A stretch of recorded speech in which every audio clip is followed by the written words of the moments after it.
దురదృష్టం ఏంటంటే bad luck ఏంటంటే మేము కూడా ప్రభుత్వం ఏర్పడిన తర్వాత కనీసం ఒక 6 మాసాల సమయం వాళ్ళకి ఇవ్వాలని మేము అనుకున్నాం. నేను కూడా శాసనసభకు దగ్గర రాలేదు. కానీ ఈ రోజు బడ్జెట్ చూస్తే ఏ ఒక్క పాలసీ ఫార్ములేషన్ జరగలేదు.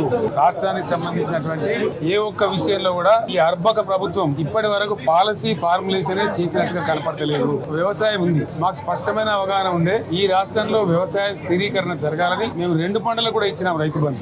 వీళ్ళు ఎగ్గొడతామని చెప్తా ఉన్నారు. మేము రైతులకు ఇచ్చిన డబ్బును దాన్ని పాడు చేసినాము, చెడగొట్టినాము, దుర్వినియోగం చేసిన పద్ధతిలో దురదృష్టకరమైన వ్యాఖ్యలు చేస్తా ఉన్నారు. అంటే ఇది పూర్తిగా రైతు శత్రు ప్రభుత్వం అనేది తెలుస్తా ఉంది. ధాన్యం కొనుగోలు చేయలేదు, విద్యుత్ సరఫరా చేయడం లేదు, నీళ్లు సరఫరా చేయడం లేదు, చాలా ఇబ్బందులు పెడతా ఉన్నారు. ఇంకా రైతు భరోసా, రైతు బంధు గురించి ఇంకా ప్రస్తావనే లేదు. ఎప్పుడైతే మా ఎమ్మెల్యేలు అడిస్తే కూడా కనీసం సమాధానం చెప్తలేరు.